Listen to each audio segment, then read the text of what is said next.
Hello trader, kali ini saya akan coba bahas tentang fun fact mungkin ya. Ini mungkin ada yang kontroversi ataupun tidak, ya kita lihat nanti. Oke, pertama ya, market itu selalu lebih dulu merespon sebelum berita itu keluar.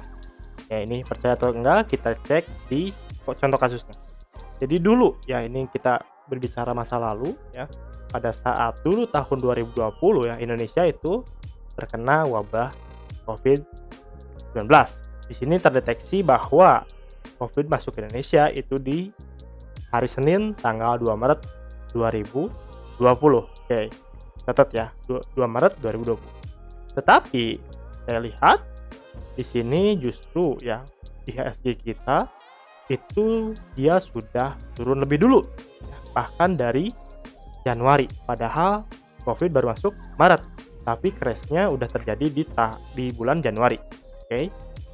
Nah, sebenarnya di sini dia itu membentuk seperti double top ya, kalau saya lihat. Dan di sini dia konfirmasi bahwa dia jebol neckline-nya ya di sini.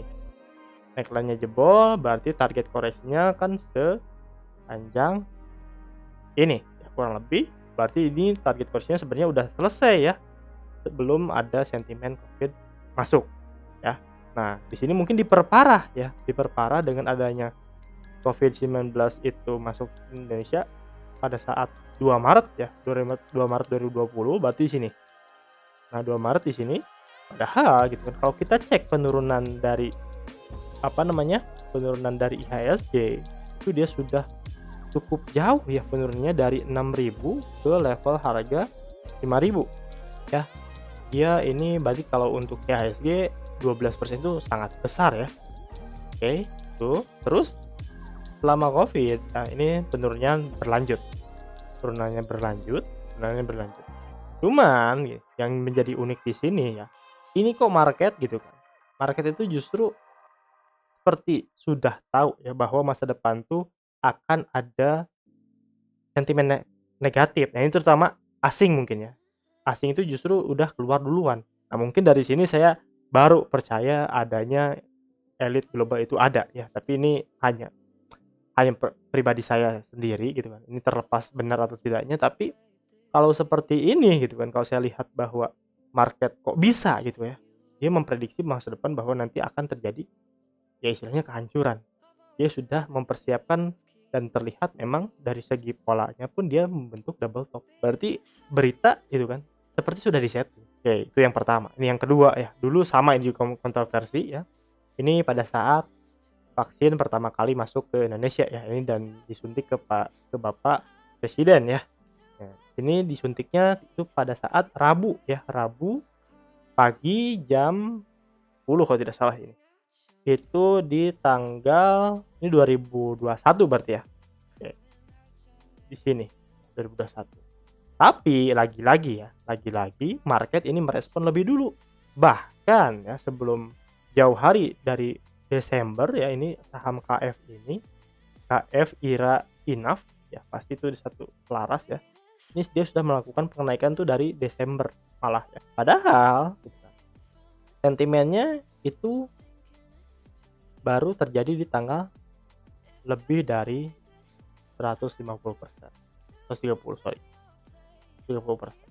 Itu dari Desember. Padahal beritanya baru keluar itu pada saat tanggal ini ya, pada saat tanggal 13 Januari. 13 Januari bulan ya, betul. Ya, seperti itu. Justru pada saat berita itu keluar, mereka digunakan untuk jualan. Nah, istilahnya itu dia sell on news. Nah, ini yang harus hati-hati ya. Jadi kalau misalkan kita tahu nih ke depannya akan terjadi apa, ya kita coba nih, kira-kira saham yang terlibat itu sudah ada akumulasi atau tidak. Itu cara gampangnya ya. Jadi supaya kita nggak telat nih masuknya. Kalau misalkan kita masuk pada saat berita itu keluar, bahayanya seperti ini ya. Dia turun turun turun turun dan ini penurunnya menurut saya gila juga ya. Dia turunnya kurang lebih 50% dan dikembalikan ke harga awal. Nah, kita gitu kan sebagai retail meskipun apa namanya istilahnya mau buy momentum. Nah, usahakan kita lihat dulu dia udah naik berapa persen setelah berita itu keluar. Kalau misalnya memang udah lebih dari 20%, 30% itu berarti itu udah telat ya, mending hindari aja. Oke, itu Pak HF ya. Nih satu lagi, kemarin ini banget banget, harga beras naik ya. Ini tanggal 25 Februari jam 6.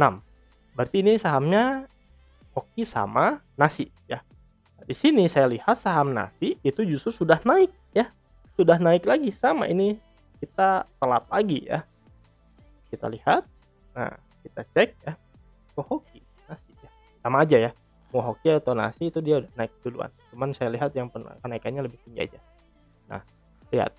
Dari 5 Februari dari awal Februari itu dia udah melakukan kenaikan ya. Bahkan dia udah naik sekitar 50%. Padahal beritanya gitu kan.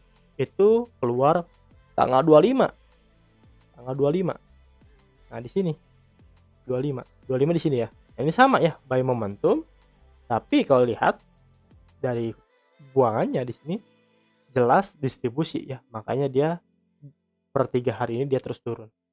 Nah, kalau kita terus-terusan beli pas berita itu keluar, bahaya. Kecuali kalau misalkan memang kalian ingin scalping aja.